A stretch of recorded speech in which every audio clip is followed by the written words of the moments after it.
keeping you up to speed on all your Colorado teams. It's time for Coffee Break. Hello and welcome on in. I am your host. This is Coffee Break. I'm Dante Gomez, joined by James Marilat. Hope everyone out there had a Merry Christmas, as we were off the past couple days, but we are back diving into all things Denver. We had some football games yesterday on Christmas. We had the Chiefs take on the Steelers. Chiefs win, lock up that 1 seed, and pretty much locks up a date if the Broncos make the playoffs in Buffalo in that first round. What are your thoughts, James Marilat, on Broncos probably heading to Buffalo in that first round? That feels like the worst possible draw they could have had. I think going to Baltimore would be tough too, especially when you watch them last night. They just dismantled the Texans. I think either of those two would be bad. I think going to Pittsburgh would have been a really good draw. Plus, there's all the stories behind that, and the Russell Wilson thing, like that would have been just perfect. I think a month or so ago, going to Kansas City would have been pretty good. Now that team looks like the Chiefs again, which is scary. But yeah, going to Buffalo in January for a playoff game, it feels like when Mac Jones went up there with the Patriots as a rookie and they lost 47-7.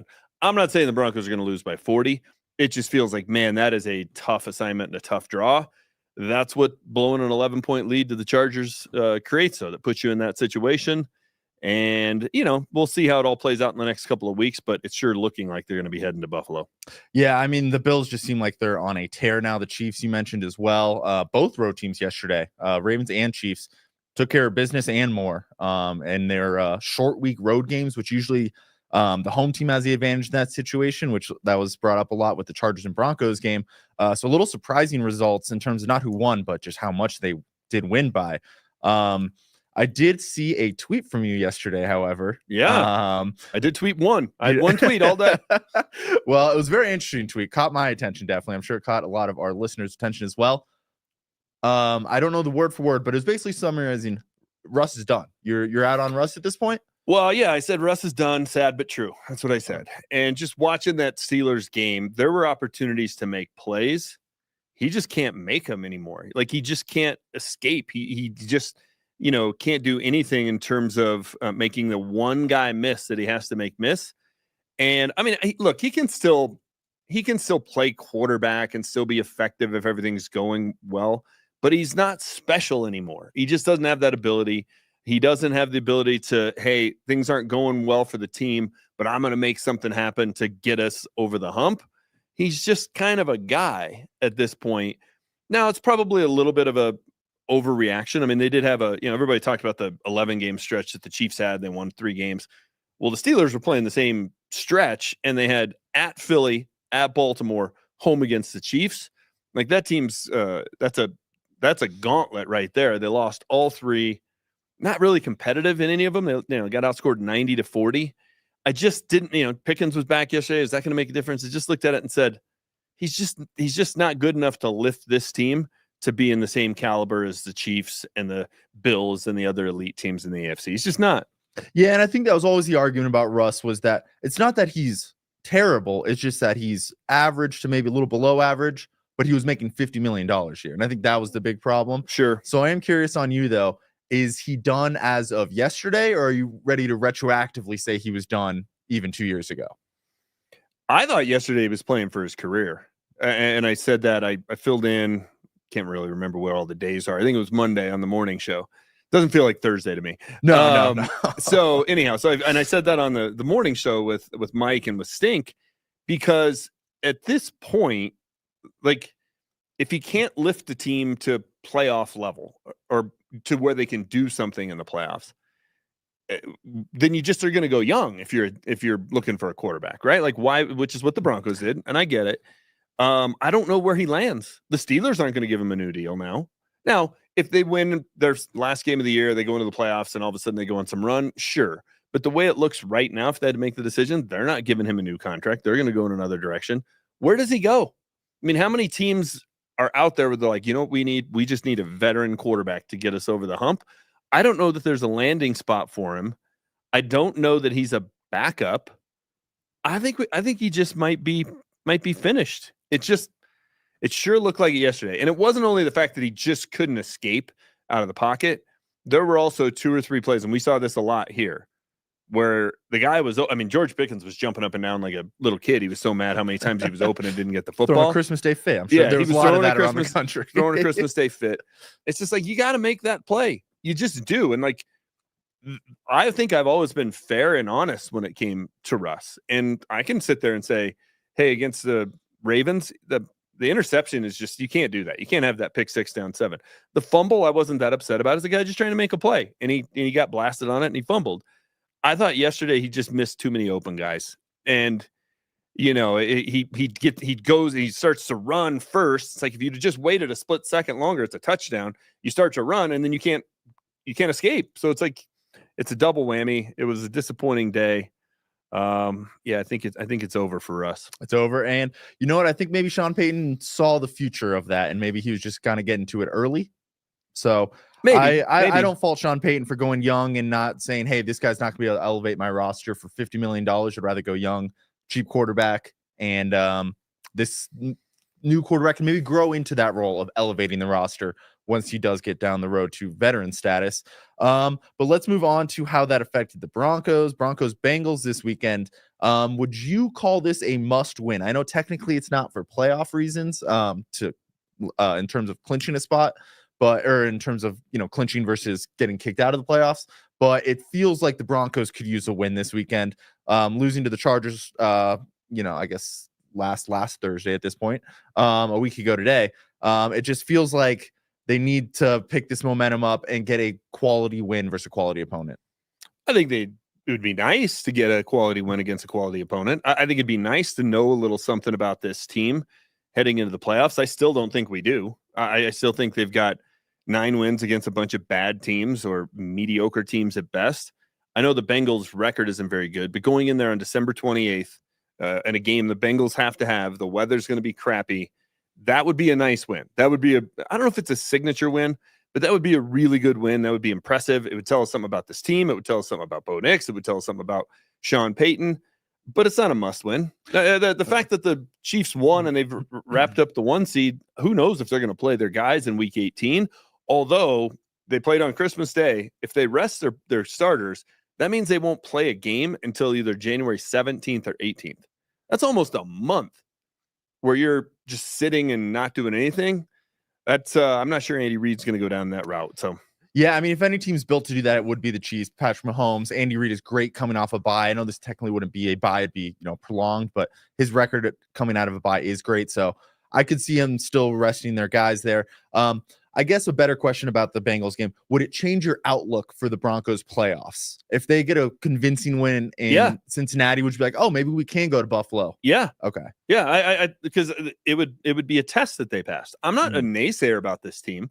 I'm also just not drinking the Kool-Aid. Like, we haven't seen it. Like, beating the Raiders twice, beating everybody in the NFC South, beating the Jets, beating the Colts and the Browns. It just, okay, it's nice. I mean, it's better than losing to those teams, but I don't know that we know anything about this team. I want to see something that gives me some evidence to suggest, yeah, this is a playoff caliber team. They're going to make the playoffs barring a epic collapse. It reminds me a little bit of the Tebow year. They backed into the playoffs that year when they lost at home to Kyle Orton and the Chiefs 7-3 with the playoffs on the line. They backed in, and then, of course, the next week they had the famous win against the Steelers, the Tebow to Demaryius play. It feels like it's kind of shaping up that way, where even if you beat the Chiefs in week 18 and it's the Chiefs' backups, if you beat Carson Wentz and company, it's going to feel a little bit like they backed in. So I think there's a more likely than not the chance is we're going to go to that playoff game and not do anything about this team. Good or bad. Yeah, no, it'll be exciting to see. I don't know did you see Jeff Saturday's comments from the other day on the Broncos? He thinks everybody wants to see the Bengals? Yes, he was saying everyone wants to see the Bengals in the playoffs. No one wants to see a rookie quarterback and Bo Nix in the playoffs because maybe it would look a lot like Mac Jones and the Patriots when they went up to Buffalo. Do you think there's any truth to that the Bengals, even though they not the best record going in, but they're kind of getting hot, they can score with the best of anybody? Do you think the Bengals would be a more threatening team in the AFC playoffs than the Bengals? Yeah, the Broncos? If I'm Buffalo, I'm more nervous about Cincinnati coming in there than Denver. So, yeah, I mean, I think Jeff Saturday's right. If we're just being honest, I think that is the case. It's funny, though, because I mean, we keep referencing that Mac Jones game when Buffalo beat him 47-7. Are we sure Bo Nix isn't Mac Jones? He was 10-7 as a rookie, threw 22 touchdowns. Bo Nix is 9-6, has thrown 22 touchdowns. Are we sure?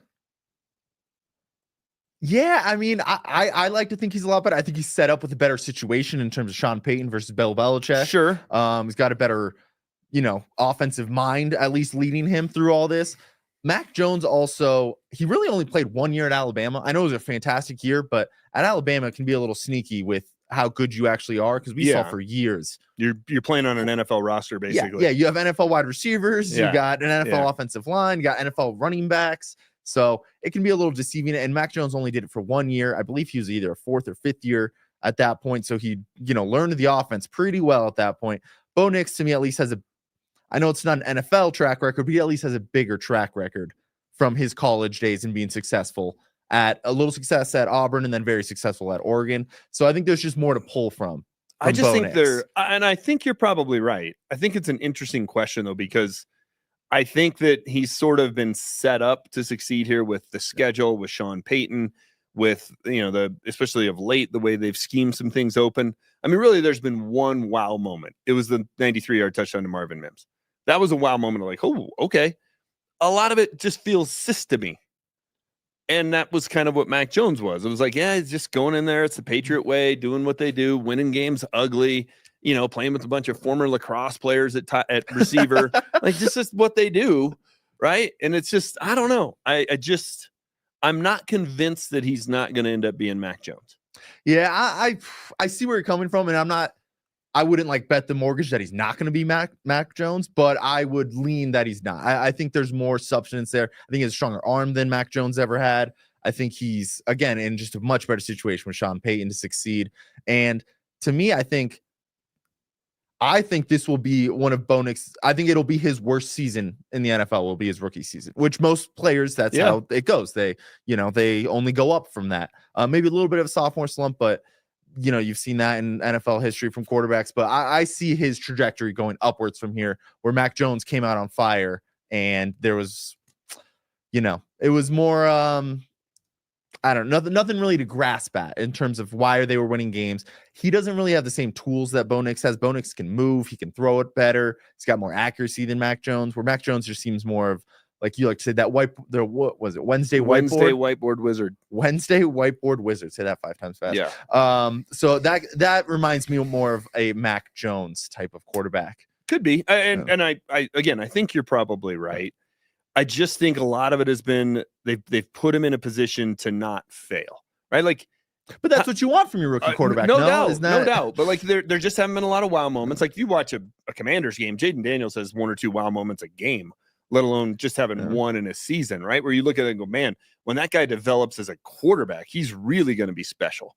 When you watch the 2 games yesterday and you watch the Ravens with Lamar and you watch the Chiefs with Mahomes, it's like, those quarterbacks are special. So you're not seeing the spark, is what you're saying? Yeah, it's just, and it's, I think Sean Payton has done a masterful job of protecting him, literally and figuratively. Like, I can't think of a big hit Bo Nix has taken all year. Yeah, actually, I can't either, which, I mean, props to him, because I'm sure there was a couple that were out there where he maybe was able to avoid it a little bit. He's got better feet than I think we all thought.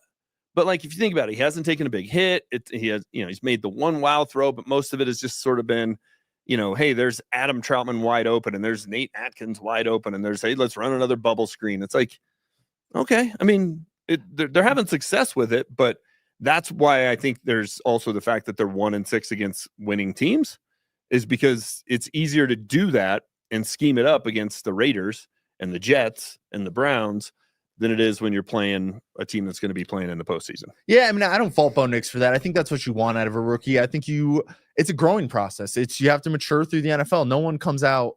I mean, Patrick Mahomes, I guess, did that when he first started his sophomore year, but it was pretty much redshirted that rookie season.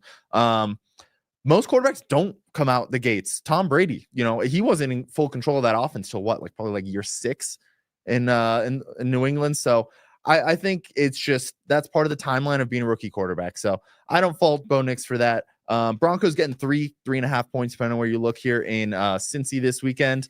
You like the 3 points? You like them outright, or you think? I'm worried about I'm open worried to blow about out. Saturday. The Yeah. weather has me concerned. If you remember back week 4 when they played at the Jets, Bo Nix really struggled. I think he threw for 60 yards in that game. So if it's raining, I think that's not going to bode well for Denver. So yeah, I think it's going to come down to week 18. Okay. Well, should be an exciting finish to the season for them. We also had the Nuggets in action yesterday. They fall to the Suns in Phoenix after just taking care of them a couple days before that, which was probably the Suns' worst loss of the season. So kind of the Suns on the brink of their season, needed that win, come out hustle the Nuggets, which you've seen more of that this year than any season past for a Michael Malone team in terms of the other team out hustling them, out grittying them. They lost by 10, but it really wasn't as close as 10. It was kind of the Nuggets were, especially the second half, fighting from double digits pretty much the whole way. To me, the biggest storyline, though, AG misses that second half with a calf strain. Yep. You worried about this team if Aaron Gordon has to miss some time? I'm so worried about this team, even if he doesn't. They just seem disinterested about half the time. They're just kind of a mess. Jamal Murray is up and down. I mean, he was pretty good in the win against the Suns. He was not good last night. AG, this is now the second injury he's had, and it just feels like a team that came into the season not ready to go. It just doesn't seem like they're firing on all cylinders. And I get it; it's December 26th, and everybody will say there's plenty of time to get right.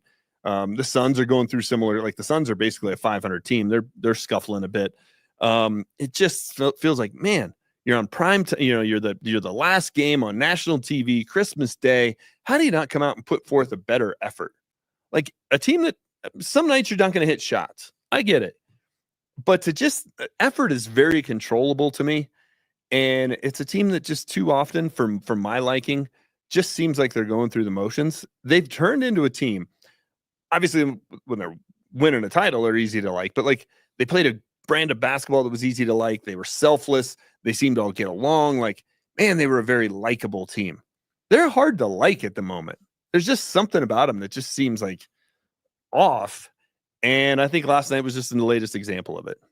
Yeah, no, I mean, and you mentioned missing shots. They went 8 for 29 from 3. That's just not going to cut it in the NBA, especially today's NBA when there's teams, shooting 43s a night, shooting, 35, 40% from 3. So the 3-point problem is not going away, and that has nothing to do with hustle. That has nothing to do with being disinterested. They just can't really shoot the 3 right now.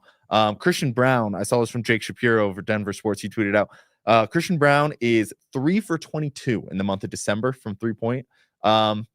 3-point land. Does that surprise anybody? Like he wasn't It's a great little shooter. Surprising after his start, though. He had such a good start to the season. He scored double digits almost every night.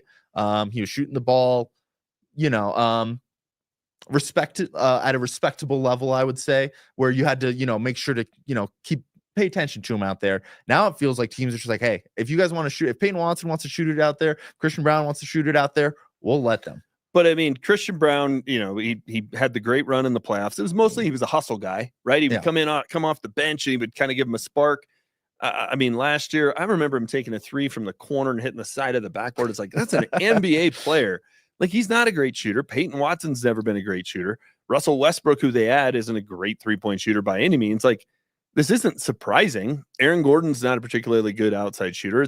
It's Jamal, it's MPJ, and then it's Jokic. Those are the 3 guys. And if they're not hitting, they don't have much else to go to. I do think it's probably the biggest miss is when you've got the MVP and he's a center and he can draw double teams, he can find open guys, to not go out and just have a guy or 2 on that roster that all they are is a sharpshooter. All they are is spot up and knock down 3s.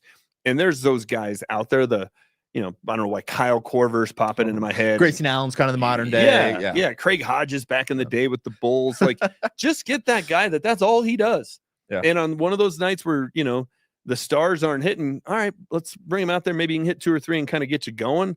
It's a miss.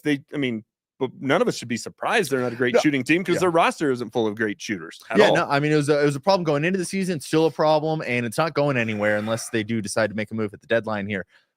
Which the moves that were brought up were moving MPJ out of town, which he is your best 3-point shooter. So makes the situation worse. Yeah, exactly. Yeah, at that point, you're just fully leaning into, 80s, 90s basketball. Maybe they'll only take, 23s total in a game at that point. I mean, maybe when everybody else is zigging, you got to zag, especially when you can't zig. Yeah. So that'll be interesting to see. The the AG injury though, calf strain. You mentioned he's getting older. The Nuggets just signed him to that contract extension. Is that a worry of yours going forward? That hey, maybe we just gave him all this money and he might not be able to play like he was in his later 20s and younger 30s. Now that he's getting up there in age. Well, yeah, it's a concern because it's the second injury this year. He's a guy who his game is based on athleticism. Yeah, physicality and athleticism, and that doesn't typically get better as you get older. If that goes away, what else does he really have? And he's a great player, and he's been a perfect here of being the number 3 guy or the number 4 guy and willing to do that role and kind of doing the dirty work, and especially coming from Orlando where he was the star. But yeah, if that athleticism goes, it's gonna be like watching Russell Wilson trying to escape the Chiefs pass rush. It's like, boy, what do you do? Yeah, no, I mean, I'm with you on that. I think his IQ has really picked up being with Jokic, so I think he can bring that at least to the game with when he's out there with Jokic at the same time. They just seem to have this connection where they're always on the same page. So I think he's expanded his game a little bit, and typically guys do get a little bit better at shooting into their older ages. So let's hope that can come around a little bit. Do you see last night's? I mean, you mentioned that all year they've been a little disinterested from the Nuggets. Do you see last night it was kind of a little bit of a wake-up call for the Nuggets? You think they'll come out on fire in their next game? I have no idea how to read this team. Like it should be, right? Like it should be a wake-up call, just like the playoffs should have been a wake-up call for Jamal Murray, and the Olympics should have been a wake-up call for Jamal Murray, and all the naysayers should have been a wake-up call for Jamal Murray, and it wasn't. So I don't know. I mean, they typically don't play very well down there. I mean, I go back to when they, Suns and 4 guy, and they got swept. Oh yeah. The games in that building were just, they got away from them in the second half, and it just turns into a buzzsaw. So we'll see. At some point, though, they need to right this ship and start looking like a team that, hey, they can go on a 10-11 game stretch here where they go 9-2, 10-1, something like that. They just don't look like that kind of team right now. Yeah. I mean, it'll be interesting story to, as we keep going here. Trade deadline's coming up as well. The Nuggets, I know, have been rumored in multiple trades that they could make in terms of maybe breaking up the core, maybe just rounding out the roster with some role players. So it'll be interesting to see what they do. Trade deadline coming up, as well as just kind of the dog days of the season. In baseball, it's considered like that June, July time where it's like, oh, dude, we've been doing this last 2 months. We still got months ahead here. Yep. That's kind of where we are at the NBA season at this point, where it really starts to pick up, come late February, March. So, well, yesterday's the day everybody thinks the NBA season should start, Christmas Day, which I don't necessarily disagree with. Play all the way into August until the NFL starts. Like that would make more sense. But yeah, they gotta get something going here. Like, let's have a sense of urgency. They seem like they're buying the Mike Evans line of BS that it doesn't matter what seed they are in the playoffs. Like, we just got to get in. Well, first of all, that's not true. Home court advantage is huge. Second of all, as tight as the West is, they could, mess around here and be in a play-in game. That's a far fall from winning the NBA title 2 years ago. Yeah, and then in terms of even you were tied for the number 1 seed last year. Yeah, going from that to being in the mix for play-in, not exactly encouraging for Nuggets fans. Let's hope they can bounce back after that loss. And we'll finish up here with the Alamo Bowl. Buffs out in San Antonio taking on BYU, fellow Big 12 team, which a little abnormal for bowl schedule, but with all the conference realignment and whatnot, just kind of the way it worked out is the Buffs were actually a predetermined team from the Pac-12 draw still. So kind of a weird thing there. Looks like they've been having some fun out there. I saw they were at like a state fair looking thing. They, Buffs, as always, posting all their social media clips. I think they were at like looked like a zoo maybe, and they were all like in not jumpsuits, like the deep diving. I can't remember, scuba gear. Yeah, like scuba gear. Okay. I don't know what they were doing with that. But it looked like they're having some fun out there. Deion's had a couple viral moments in some of his speeches to the team over the last week, so that's been fun. Do you like that? It's kind of, they're still able to have fun, because it did seem like last year this team kind of became unraveled after some of their losses. This year, it seems like it's a better team culture to it. Yeah, no, I mean, it is a nice reward. Like they actually have one of the bowl games where it's kind of a cool town to go to. San Antonio is a pretty cool place. It's not, going to the beach, but it's still pretty fun. I'm interested in the game because Shadur is going to play. Travis is going to play. If they weren't, I would have zero interest in it. But to see the Heisman Trophy winner one more time in a Buffs uniform, to see the best quarterback in the history of the program one more time in a Buffs uniform. All of that's going to be fun. And getting to 10 wins, I think matters. I think that's 10-3. It's like, man, that's a heck of a season.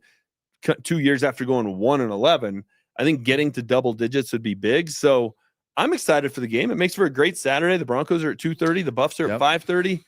That's a perfect little Saturday on the couch. I won't get much done after lunchtime. Oh yeah, you got like 6 straight hours of being on the couch on Saturday, so that'll be fun. And then Juju Lewis and some of the other incoming guys have been out there at practice. I think that's been pretty cool just to see Juju Lewis kind of in the mix, and looks like he's kind of getting razzed a little bit, but he's been impressing at practice from what I've heard too. So get a little bit of overlap with Shedeur, which I think it could only be good for Juju in the future of this program. Well, and I like Deion's approach to bowl games of like, hey, we're springboarding this for next year. Coaches have said that a long time of like, hey, it's the extra practices and all the rest of that. It's like, okay, I kind of buy that. But that's part of why Shedeur and Travis are playing of like, hey, we want to make sure we're, building something here. And it's not just a throwaway game. Let's use this opportunity to get some of the guys ready for next year and to continue with the program. And I like the fact that 2 guys who are going to the NFL still feel the responsibility of like, yeah, I made a commitment to this team. I'm gonna play it out. And part of that is getting guys like Juju ready to be the heir apparent. I think that's great. We live in such a me first, only about me, what's in my best interest kind of society nowadays that it's nice to see. And look, they make a lot of money, so it's not as though they're just doing this out of the kindness of their heart, but it's still nice to see. I think it's, there's something bigger than the individual here. And that's the sense you're getting from the Buffs down in San Antonio. Yeah, it definitely feels like they have a certain love for the CU program. And even though they won't be a part of it next year, it feels like they'll always kind of be a part of the program. Yep. And that'll be exciting to see. So we got that coming up. And then one of the cool things I saw, my brother actually brought it up. I had seen it before that, but he's, no connection to Colorado sports, especially CU Buffs. He thought it was very cool, and I agreed too that the injury insurance that they have for their guys there. So I thought that was pretty cool, just to give those guys a little bit of reassurance that we'll take care of you and thank you for taking care of us and playing in this last game. Yeah, no, that's the way to do it. And everybody will talk about Jake Butt when he was at Michigan and he got hurt in the Orange Bowl, and I mean that guy was never the same as a tight end. Obviously, he came to the Broncos and could just never get right. That's the exception. There's hundreds of guys that play in bowl games every year, and they don't get injured, and it doesn't hurt their draft stock. But I mean, you would look at that and go, "What a shame!" Against the Alamo Bowl, a game that essentially means nothing. So the fact that they have that insurance is good. I don't know if you saw the Deion Sanders clip. It's not 100%. It's Travis Hunter's last game as a Buff. Most likely is, but if he goes to it, gets drafted by a team who won't let him play both ways, or it's a place he doesn't want to go, he does have a year of eligibility left. He makes just as much money playing at Colorado than he would playing for the Giants or the Jags or whoever else. So there's a small chance. You know what? I actually had not really considered that. So that's something to keep your eye on. I do believe the NFL has the system, though. If you declare, you're declaring, you're done. So I'm sure that has to be kind of pre-draft process, figuring that out. Well, and then there's if you get an agent, you can't go back to college. So be like the world of college sports has changed so much. I don't know if that's the rule anymore. They're all pros anyway. That is true. Because I remember the NBA added that where you can declare and then undeclare if you kind of don't like prior to the draft still. But if you don't like what you're hearing from these teams and like, maybe another year of college would be better for me. I believe the NFL still, once you declare, you're declaring. Right, so you just that'll never be know. Interesting. So, but he's such a high draft pick that I think they'll have a good idea of where he's going at that point. So they can still, I'm sure, talk to these teams and figure that out. That'll be interesting though. If he comes back to CU, that could be pretty fun. There's a little bit of hope. A little bit of hope. Well, for Denver fans, it should be a great weekend. James Marilat mentioned we got back-to-back games, 2:30 and 5:30 for the Broncos and Buffs. We'll be back tomorrow with more breaking down Broncos Bengals, as well as a little more preview into the Alamo Bowl. But that'll do it for us. Thank you for listening, and we'll be back tomorrow at noon.